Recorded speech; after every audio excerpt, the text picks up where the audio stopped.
So, good afternoon, ladies and gentlemen.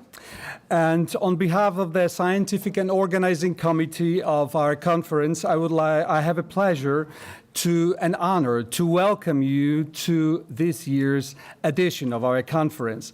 This conference is just a platform for bringing together people dealing with medical devices, medical technologies, from academia, from industry, and from other people who are involved in biomedical engineering. In fact, I would like to just express my gratitude for all of you who decided to join us here at this special event. Let me, at this point, I would like to invite cordial welcome Dame Melinda Simmons, DCMG, His Majesty Ambassador to Poland. Melinda, welcome. I would like to also welcome Professor Marek Gzik, Vice Minister of Science and Higher Education. I'm very pleased that, that Rector Magnificus of our university, Professor Pawełczyk, decided to join us here. And I would like to also welcome Mayor of City of Zabrze, Kamil Żbikowski. I would like to also welcome Professor Sławomir Blamek from the National Center of Cancer Treatment. Welcome. Also, I would like to cordially welcome Professor Piotr Przybyłowski, Director of the Silesian Center for Heart Diseases. I would like to welcome Piotr Bluszcz, President of the Aamir Group. And my cordial welcome also I address to Marcin Bruszewski, President of Innovaris.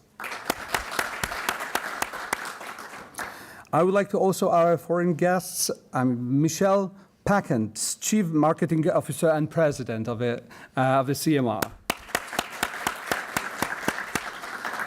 Let me welcome warmly Luke Hares, Chief Innovation Officer and the co-founder of the CMR. I would like to also welcome Alexandra Dion, General Manager for Eastern Europe and CMR Surgical. And let me address the warm welcome to Professor Aamir Malik from the Brno University of Technology. And last but not least here in this list, I would like to welcome Professor Andrea Sorrentino, representing Italian National Research Council.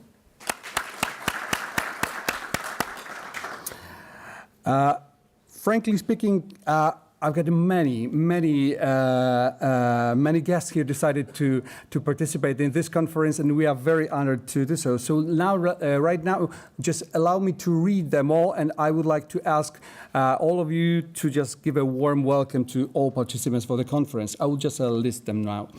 Professor Jan Marciniak, the Nestor, it will be shorter in Polish, so forgive me this, but of course, with a noble and due respect to all everyone. Profesor Marciniak, Nestor Śląskiej Inżynierii Biomedycznej. Profesor Katarzyna Arkusz, kierownik Katedry Inżynierii Biomedycznej Uniwersytetu Zielonogórskiego. Profesor Joanna Czajkowska, kierownik Katedry Informatyki Medycyny i Sztucznej Inteligencji. Profesor Sławomir Duda, przewodniczący Gliwickiego Oddziału PTMS, kierownik Katedry Mechaniki Teoretycznej. Profesor Krzysztof Fujarewicz, kierownik Katedry Biologii i Systemów. Profesor Damian Gąsiorek, dyrektor sieci badawczej Łukasiewicz, Krakowski Instytut Technologiczny. Profesor Adam Libert, przewodniczący Komitetu Instytutu Cybernetyki i Inżynierii Biomedycznej. Profesor Marek Łoś, lider grupy pracowników biotechnologii medycznej. Profesor Robert Michnik, przewodniczący Rady Dyscypliny Naukowej Inżynieria Biomedyczna. Profesor Krzysztof Milewski, dyrektor generalny Centrum Badawczo-Rozwojowego American Heart of Poland. Profesor Zbigniew Nawrat, dyrektor kreatywny Fundacji Rozwoju Kardiochirurgii.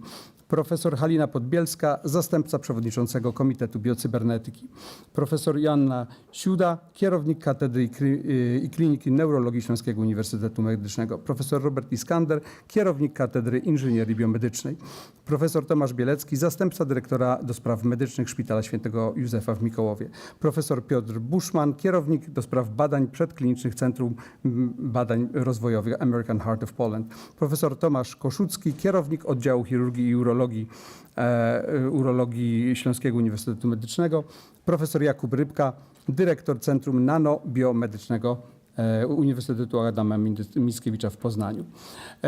Zechcieli nas również zaszczycić swoją obecnością przedstawiciele biznesu. So the representatives of industry decided to participate in the conference.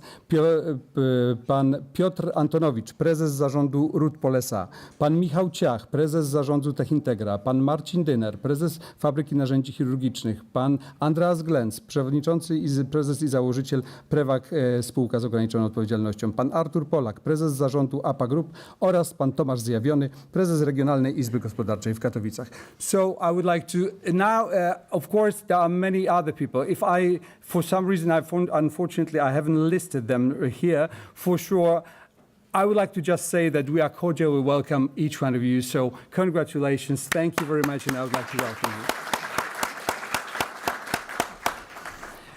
And at this point, I would like to ask Minister of Science and Higher Education to address some words. So, Professor Gzik, could you please just take the floor?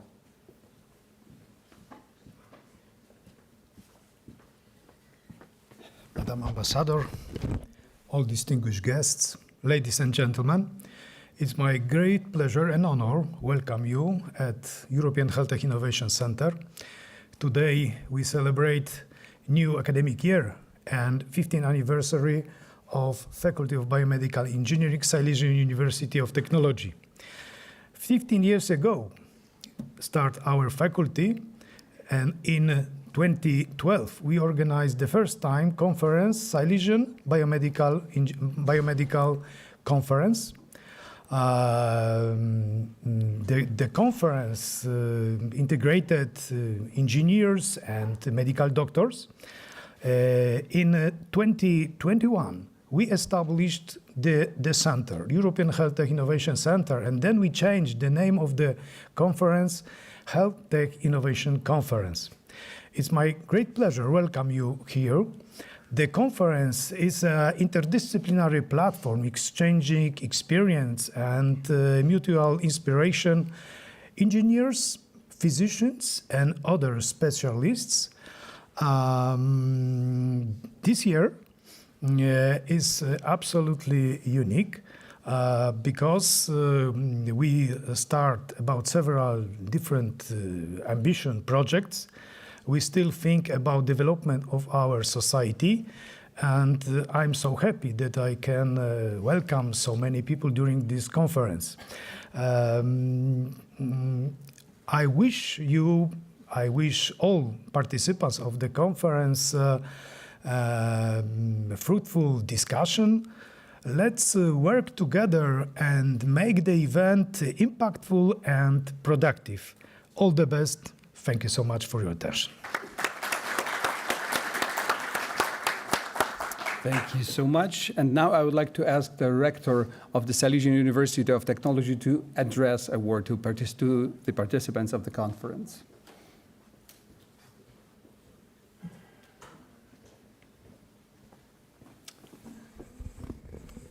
Good afternoon. Today is the day of celebration of the anniversary of this Faculty of Biomedical Engineering. We appreciate all the achievements of this faculty in terms of development of the staff, of the research performed here, and also the development of infrastructure and collaboration. And the collaboration would not be possible without so huge support from this community, the community who declares to come to our university, who finds here outstanding scientists and also the possibilities for development. And thanks to your participation, we are able to develop even further. And this also shows that our university and the faculty itself is very well recognized in the field. I would like to wish you very successful debates today, new friendships, and contribution to the development of science and technology and the support for medicine and mutual collaboration. Thank you very much.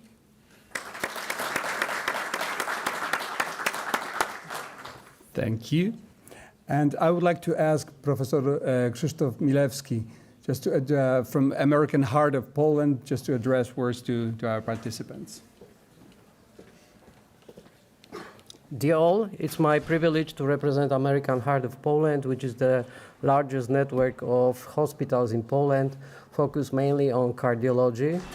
American Heart of Poland has been providing a lot of innovative technologies and innovative studies to bring novel technologies into clinical practice. We, as physicians, we know how important it is to work with new devices, new medical solutions, because it offers better diagnostic and treatment options for our patients, and of course the quality of treatment we can offer. So let's all support this important EHTIC conference, because I believe that this is an excellent opportunity to share our medical experience and knowledge with you as engineers, and this is the place where we all should be in every year and share our experience. Thank you very much.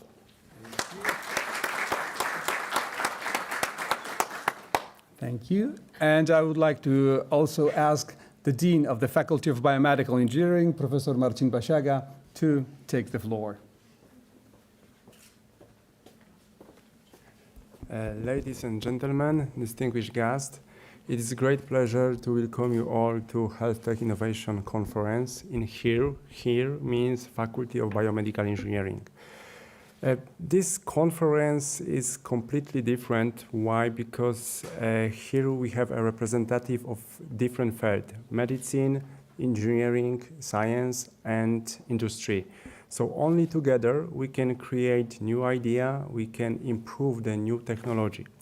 So the first one, I would like to thank for all organizing committee, because this conference every year has top of the top about science, but top of the top about organization too. So congratulations for the host, for the Professor Kaczmarek and all organizing committee.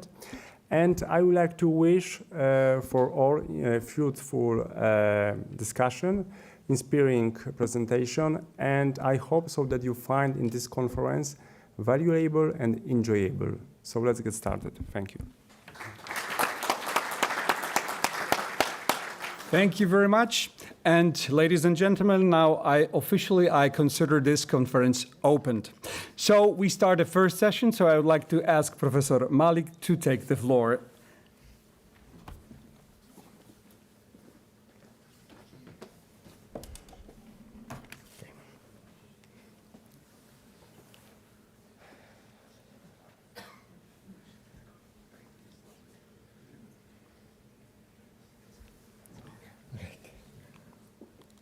All right.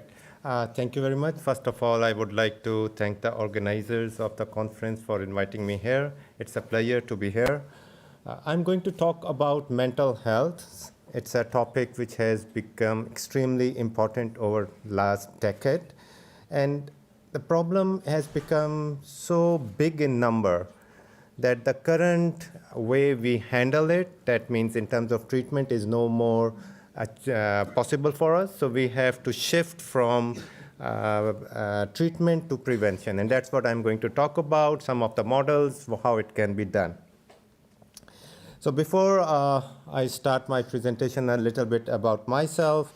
My education is from South Korea. I have worked in a number of countries before landing in Czech Republic, South Korea, Malaysia, Australia, and now I'm here in Czech Republic.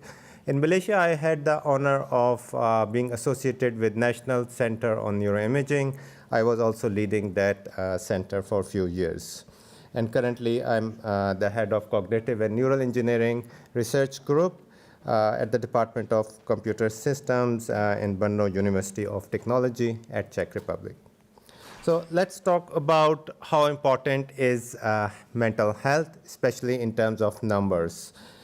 If I can tell you, like the people who suffer from it, there Average, let's say, the number of years they live, it is reduced. And that was published in JAMA Psychiatry. According to World Health Organization, 1 in 8 person is affected. And that's 1 billion plus people we are talking about. But there is a latest research which is published by Harvard Medical School in 2023, which says half of the world population will experience a mental health disorder. And this study is based on the numbers coming from Western countries. That means half of the people in this room. So you can imagine the big numbers. In Lancet, after COVID, this problem has become severe. Depression and anxiety alone has increased by almost 30%. And World Economic Forum tells us that by 2030, the cost associated with it will be $16 trillion. So it's huge. And in Europe, the number is even worse. According to WHO, it's 1 in 8. In Europe, it's 1 in 6. So about 15% of the people are affected. Number of deaths are quite high, and 4% of GDP. That means $600 billion is being spent on mental health issues. And if we look at the numbers alone, anxiety, 301 million, depression, 280 million, bipolar, 40 million, addiction, 246 million, and the list goes on. But out of that list, the most important ones, I would say, are depression and anxiety disorders and alcohol disorder. So addiction, alcohol addiction that we normally say. And why this number is important? Because depression and anxiety alone accounts for 70% of mental health issues in women, and depression, anxiety, and alcohol addiction accounts for about 70% in men. So if we just address these three, that means we are taking care of 70% of the mental health issues. So, of course, it's not easy. There are a number of challenges if we want to address it. As I mentioned, currently it's more about treatment. It's not the medical industry or the health industry is not focused on preventive mental health. So if you are treating, you're actually not reducing the prevalence of mental health disorders. There are not enough clinicians. Of course, if you are talking about, let's take WHO number, WHO, 1 billion plus. So there will never be enough number of clinicians to handle such a huge number of patients. Availability on physical health, yes, there are infrastructure is good, but mental health services still remain limited. So to handle such a big number, we have to move from treatment to preventive focus. So that's what we need to do. But there are challenges if we want to move in that direction. The challenge is that you all are familiar with annual health checkups. Annual health checkups are focused only on physical health. And there is no such thing as annual mental health checkup. So that is something we can work on, and we can add that kind of element when a person comes in for their annual checkup. We can also do their annual mental health checkup. Then there are many methods which have been published in objective methods and quantitative methods for assessment of mental health issues. But in practice, they are not there. So that is something we should look at. And what we need to remember is that these problems are chronic in nature. So it may take months, it may take years for the symptoms to appear. And unlike physical health, where you get fever, you can get moles, you can get some symptoms which are obvious, mental health symptoms are very, very different. So they are slow changes, they are changes in behavior, maybe physical some features. So those kind of changes are happening over longer time period, and it's not easy to follow them. So at early stage, that is the reason a person himself or herself is not aware that something is going wrong with them. And once the symptoms start appearing, that means already it's months or years, then the person avoid seeking help because there's social stigma associated with it. And then there are cultural, there are religious, societal beliefs and practices which are a hindrance. Of course, as I mentioned, your GP, your general practitioner, is not trained to handle them. So these are the problems. So in order to address these problems, we need to shift to preventive mental health. and to take care of the stigma and the longer period that the symptoms are appearing, that means we have to develop methods that should enable and empower the citizens to assess their mental health from the comfort of their homes. That is the solution, and that means we need to use technologies, consumer-based technologies, which can be utilized to do this.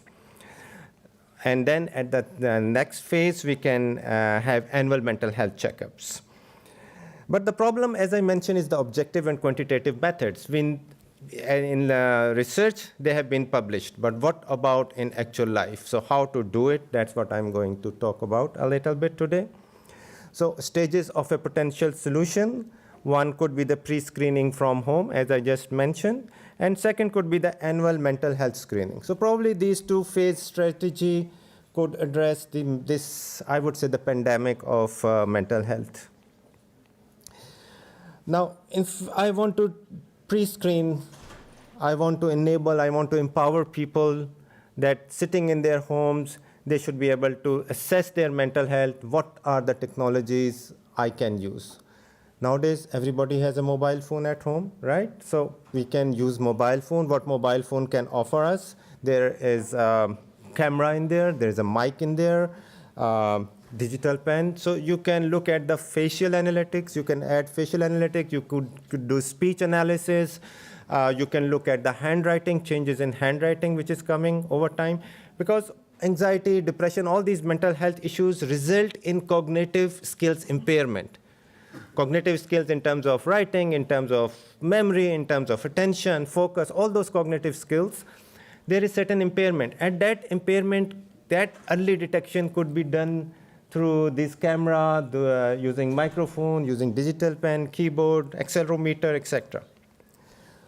Smartwatches, people are using it nowadays, so you can look at their heart rate. So the actual sense, the body, let's say some parameters which are coming from the body, like heart rate variability, you can look at respiration rate, you can look at the sleep, and all those things.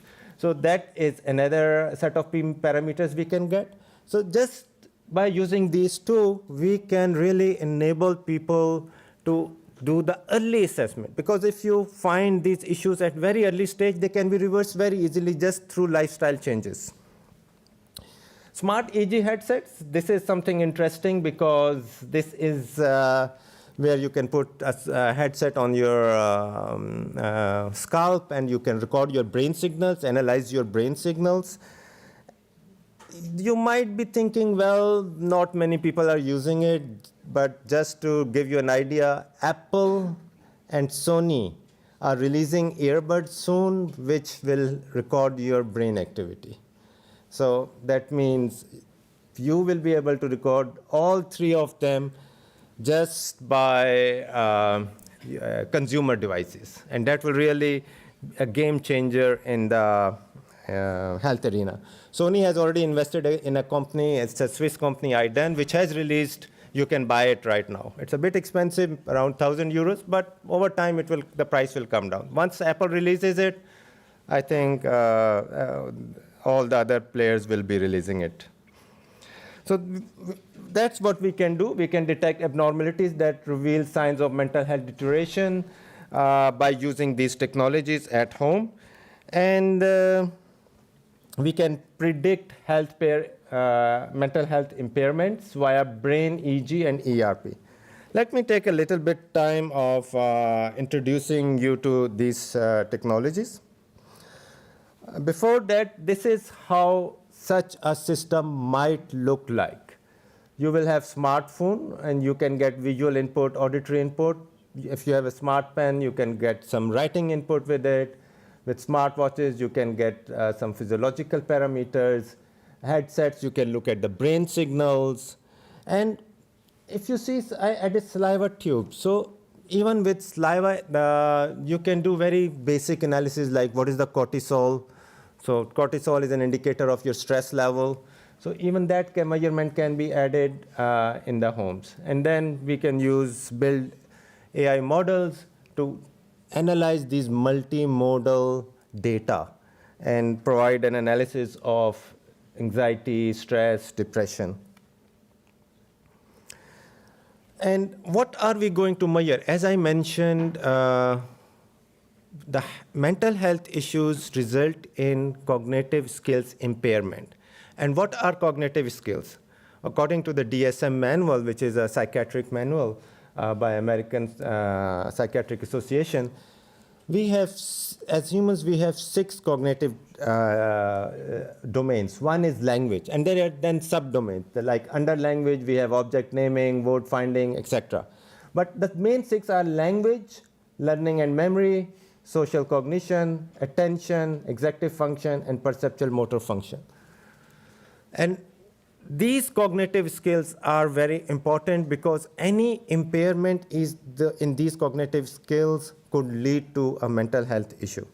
This is a paper which has been published about, I think 2012, about 12, 13 years back. What it did was that it looked at these cognitive skills, like memory, like attention, like executive function, etc. And it looked at these 11 disorders. So first 9 are the mental health one, major depression, bipolar, schizophrenia, autism, ADHD, etc. And the last 2 are neurological one, Parkinson and Alzheimer. And it mapped and told us which of the cognitive skill is being impaired more in which of the disorders. We have recently enhanced this mapping by including all the subdomains.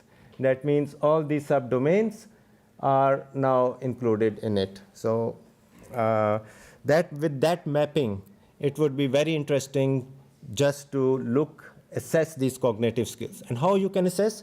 Very simply, by using smartphone, you can develop cognitive skill-based games, looking at your memory, looking at your attention, etc.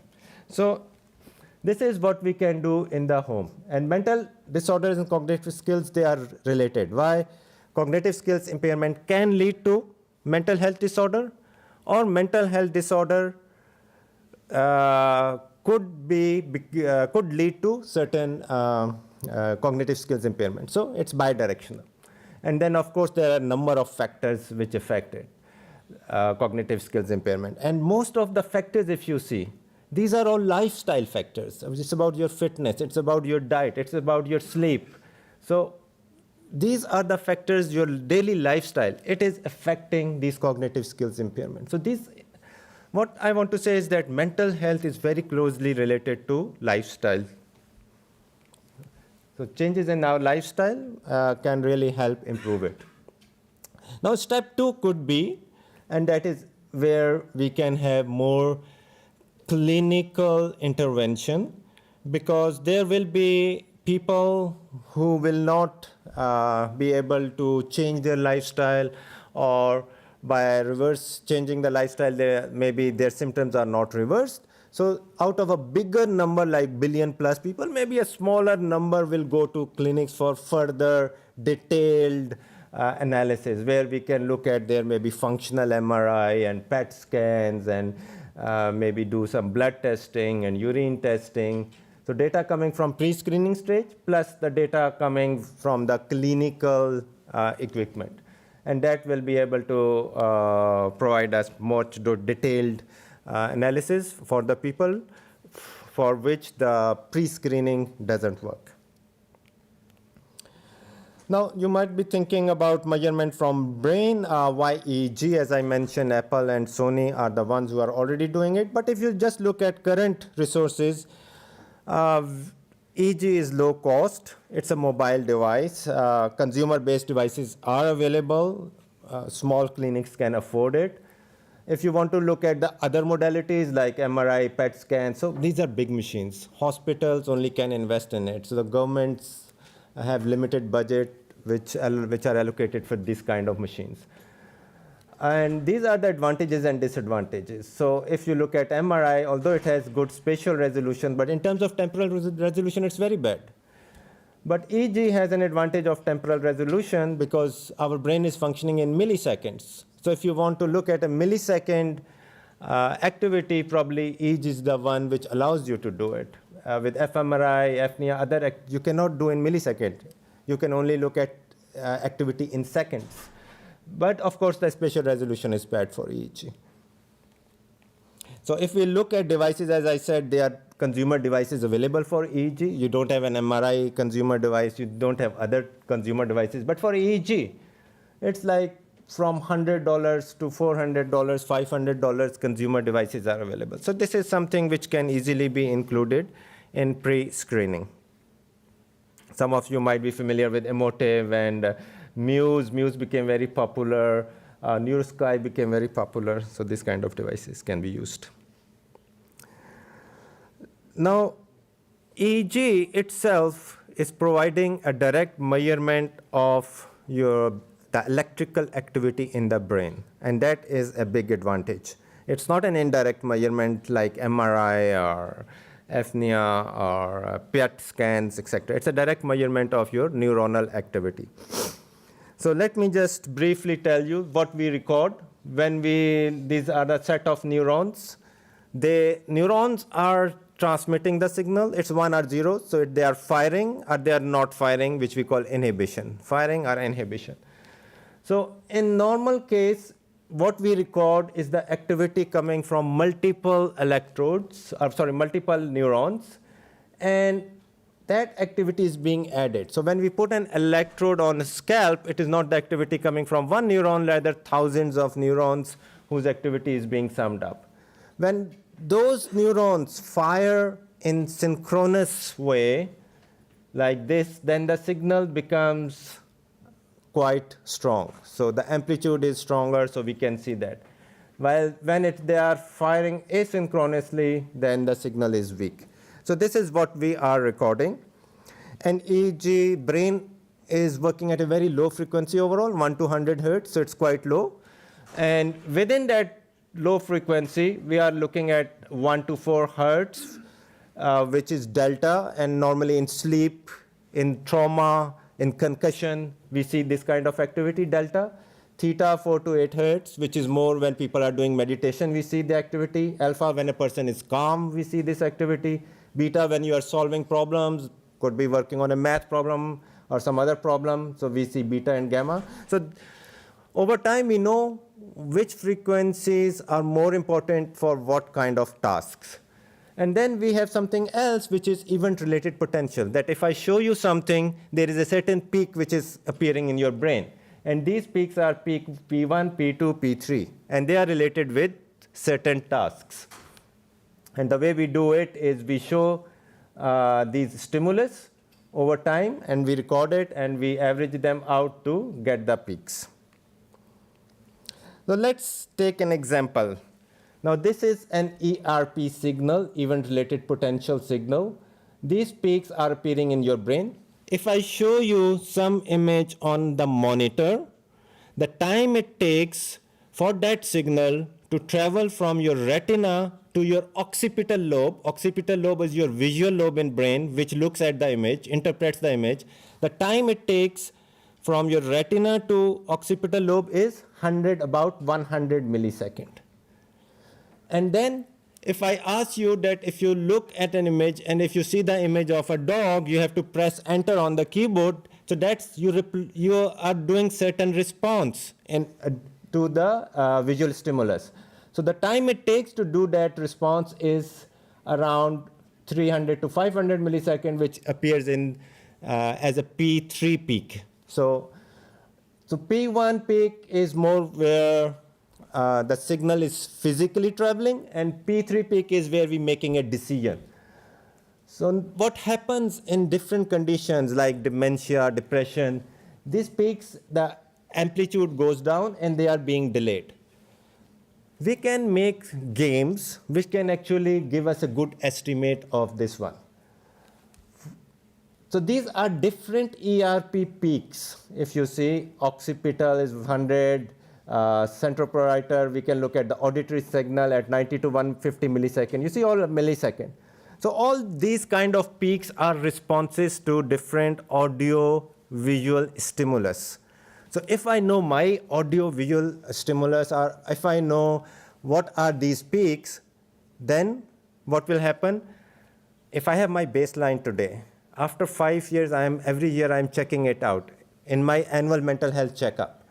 And if there is a deterioration of this peak in amplitude as well as latency, that means something is happening with me. So it could be a biomarker. So this is what I just talked about, P1, P300. Let's take this, if I want to develop a game. This is a simple game of reflex. If you see some sign, press any key to stop, and you start the game. So what we are trying to do here, the moment somebody presses, we want to see how quickly you are pressing the button. So now let me convert it into ERP peaks. When the person sees the stimulus, P1 peak will appear. When he has to press something, peak 3 will appear in the brain, and this is the time when the person pushes the keyboard. So around 500 millisecond person pushes the keyboard. We do this test for you, that becomes your baseline. Now later on, you don't have to do the ERP test. You're just playing this game maybe once in a month or once in 6 months just to see how good is your reflex. And maybe we find out that there is a change. Instead of around 500, it's being delayed. That means there is a problem.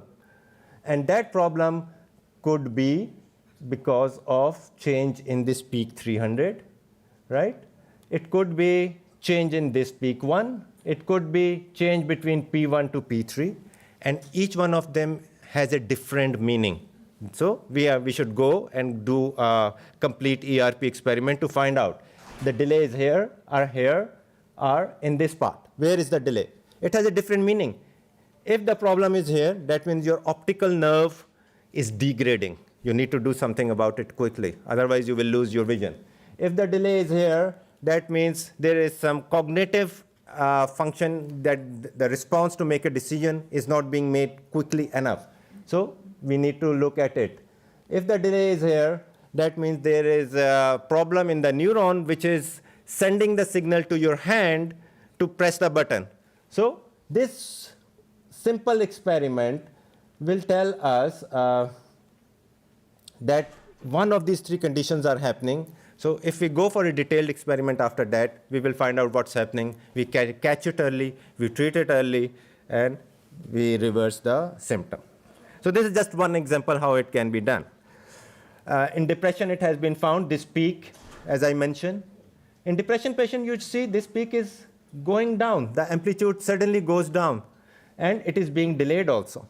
So this is, if somebody is going into depression, this is a good indicator. The other potential biomarkers, alpha rhythm. Generally, what happens is if I am calm, if I sit with my eyes closed, I get very nice sinusoidal waves.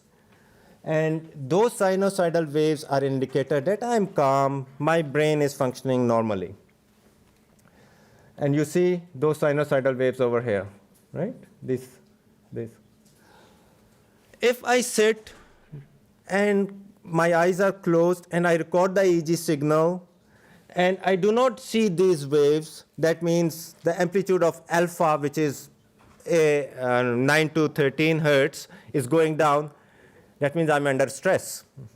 And if I'm in chronic stress, like I'm repeating the test after 1 week and then 1 week and still it is there, that the stress is chronic. So I need to do something about it. I need to de-stress. And there are many de-stressing ways like breathing exercises. So we can do a lot of things to de-stress ourselves.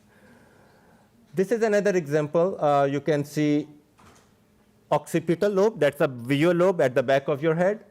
This is the age, 7 to 8 years. So we have alpha quite high, and then 11 to 12 years, 15 to 16. As you see, it is going down. The strength is going down, which is a normal progression. But what if it's abnormal progression? What will happen? So you can see this is the normal progression of strength, alpha strength going down.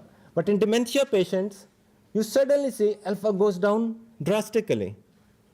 So this could be an indicator, okay, something has started to go wrong. So let's have a detailed checkup. Asymmetry is between two sides. We have two hemispheres in brain, left hemisphere, right hemisphere. And I want to check the activity between the two hemispheres. So asymmetry tells us that, for example, in depression patients, the frontal side, their right side activity is less than left side for depression patients. But in normal healthy control, it's opposite. Left is activity is higher than right side. So asymmetry is a good biomarker. We can also look at power signals. For example, if you see here, in eyes closed condition, theta is quite high for healthy, but depression patient, theta is low. In all regions, all over the brain, in frontal, central, temporal, occipital, parietal regions, everywhere theta is higher. But you see in occipital, the alpha is also higher because, as I mentioned, alpha indicates you are calm, you are relaxed. But for depression patient, we can see that their alpha also goes down in occipital region. Then beta and gamma rhythms, they are also an indicator because they are an indicator when you're solving a problem. So if people who have issues, who start developing some mental health issues, they will not be able to solve the problems accurately. So one of the research which has been published which says that beta occurs almost constantly and may be an indicator of hyperactivation and irritation. Abnormal gamma activity is also associated with schizophrenia. So these are some of the research which has been published. And this is what you can see over here, the beta activity and the gamma activity. In ADHD, we see these are the ADHD patients. These are the healthy control. You can see the activity over here. So there is a lot of activity going on in healthy control, while in ADHD, there is a loss of this synchronization. That means neurons are not firing synchronously, rather they are asynchronous activities going on. And you can see this graph over here. So ADHD activity goes down compared to healthy control. Midline theta rhythm, that is another one which we can look at. And it decreases with aging, which is a normal phenomena. Again, like that previous which I showed you, if the activity is decreasing more compared to the healthy controls, then there might be an issue. So again, here, this person is doing some arithmetic tasks, and we can see these activities appearing in that arithmetic task. ADHD, if you take a ratio of theta to beta ratio, we can see in ADHD, especially 7 to 11 in younger kids, it's a discriminatory biomarker. And in healthy control, it's much lower compared to ADHD patients, where it is much more. And then this is something very interesting. Our brain, there are patterns in our brain which holds over time. That means if I'm doing any task or any activity, there will be certain brain pattern. And it is holding for a time of between 40 milliseconds to 120 milliseconds before transitioning to another pattern. So overall, researchers have found that there are 4 to 15 patterns. So for example, if this is brain signal coming, we find out that, okay, in this brain signal, maybe these are 4 patterns, A, B, C, and D. And then we label this EEG image in terms of A, B, C, D. And we can have a microstate sequence over here. Once we have that sequence, we can use the knowledge coming from neuroinformatics to decode that sequence. So we can look at occurrence, we can look at duration, contribution, transition between different microstates. So we can look at all those measurements which are coming from neuroinformatics. So for example, these are the different, for stress experiment, what we did for workplace stress. We looked at microstates, we looked at all these features, and when we did classification, what we found that the group which has stress and which has no stress, the accuracy was about 94% if we use microstates. But more interesting is, okay, a person has stress, but what is the level of stress? Mild stress is good. The problem is when you go from mild to moderate, and then moderate to severe and very severe, it has different stages. Can this method do the classification of 4 different stages of stress? And that's where you can see the other methods are pretty bad. But this method, microstates, still give us pretty good result, around 84% accuracy. So microstates is relatively new. Only it was 2013, I think, Tristan, he started this method, he proposed this method. And we are seeing lot of, let's say, diseases and mental disorders being looked at from the point of microstates in the brain. Because microstates is a representation of, in milliseconds, what's happening. And that's exactly what brain does.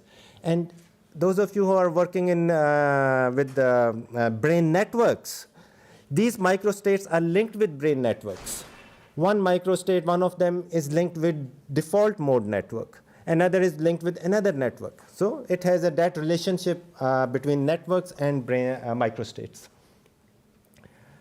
So this is another biomarker which is based on compression. So the signal is sinusoidal. If you can see, EEG signal has certain similarity with sinusoidal signal. That means there will be redundancy in the signal. An ideal sinusoidal signal can be simply sin X. But here still could be certain redundancy, and that's what we found, that we can design a biomarker based on redundancy of the EEG signal. And when we checked it with the learning, how good can we classify good learners, photographic learners in terms of memory, and then average learners and people who cannot learn very well, then what we found, it gives pretty good accuracy with different data sets. So it's consistent with different data sets above 90%, while others may be good in one data set but fails in other data set. So I end with this slide. The idea was there are so many biomarkers available, but personalized medicine, prevention using EEG will lead to personalized medicine. Of course, the other markers, handwriting, facial, that will be also added with EEG. But EEG will be the one that will provide interpretable result, so that if a clinician looks at that result, they will be able to see what's happening in the brain. Because with face analysis, handwriting analysis, they can give good result, but interpretability in that sense may not be there. So what I can do, if I have this set of biomarkers, then I can have my own complete brain picture using quantitative EEG and ERP. For example, if I know my ERP peaks, where is my peak 100, 300? If I know my EEG rhythms, like alpha, beta, gamma rhythms, what is my peak alpha frequency? What is my theta to beta ratios? What is my resting state microstates? Functional connectivity, heartbeat evoked potential. If I have a list of this will provide me a complete personalized brain picture. And what will it give me in the end? That will be my baseline, and over time we will follow this baseline through consumer-based devices. And any changes in these baseline will be an indicator of certain mental health issue, and that will help you to immediately take action. And immediate action could be as simple as changes in your diet. Let me give you just a couple of examples. I met someone who has anxiety, and we were looking at his data, and his magnesium was high and calcium was low. And that itself is an indicator that, because in these patients, anxiety patients, we found this kind of imbalance. So just having a right diet, having the right fitness, exercises in your daily life, good sleep can reverse these disorders. So thank you very much. Thank you. Thank you so much. If you have any questions.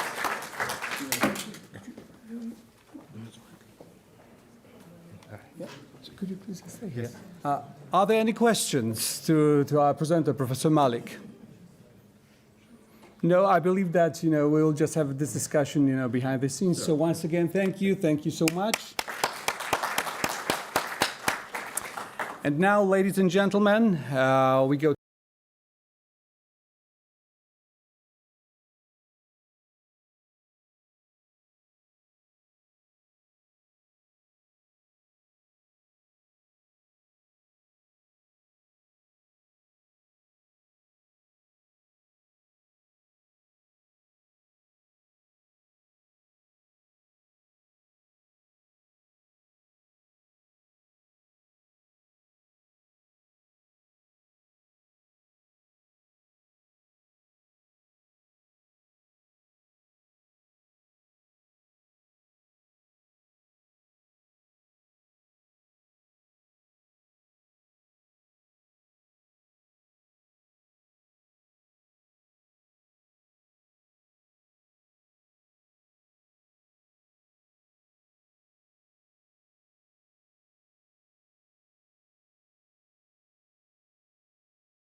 Once again. Thank you. Thank you. Thank you. And since the Innovaris company represents solutions offered by CMR Surgical, right now I would like to ask the, Luke Harris to take the floor and to give a lecture on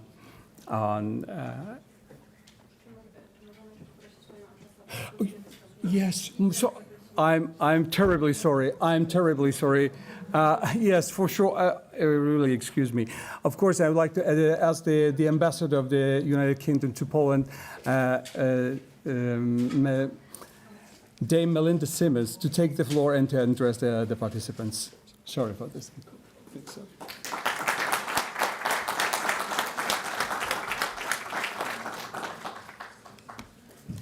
Thank you. So we are here today to mark the beginning of a truly exciting partnership, one that brings together British technological excellence, Polish scientific leadership, and a shared commitment to advancing healthcare through innovation. The signing of this agreement that we've just seen between CMR Surgical, Innovaris, the Silesian University of Technology, and the European HealthTech Innovation Centre really is a powerful demonstration of what can be achieved when nations collaborate, when industry and academia unite, and when technology is harnessed to serve people. The UK is proud to be a global leader in robotic and medical technologies.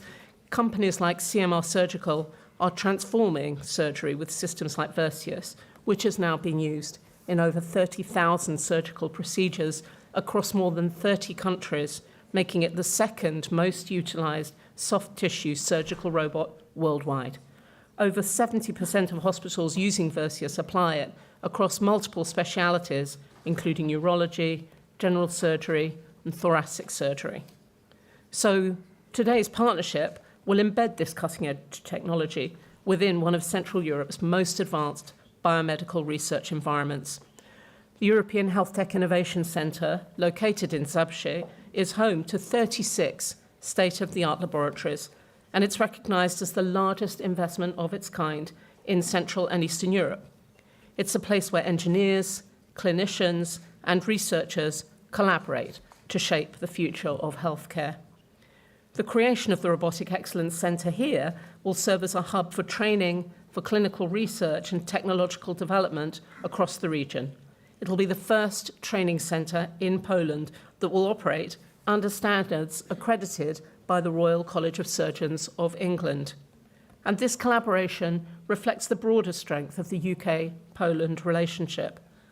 Poland, with its dynamically growing technology sector and highly skilled engineering workforce, and the United Kingdom as a global leader in research and innovation, together form a strategic alliance that can bring real benefits to patients, to scientists, and to entire healthcare systems.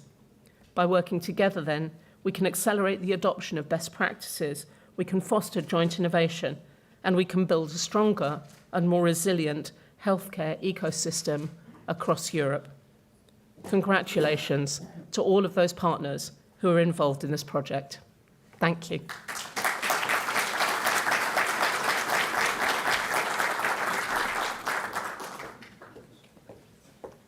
Thank you, Ambassador Simmons. Thank you so much. And I would like to now ask Luke Harris to take the floor.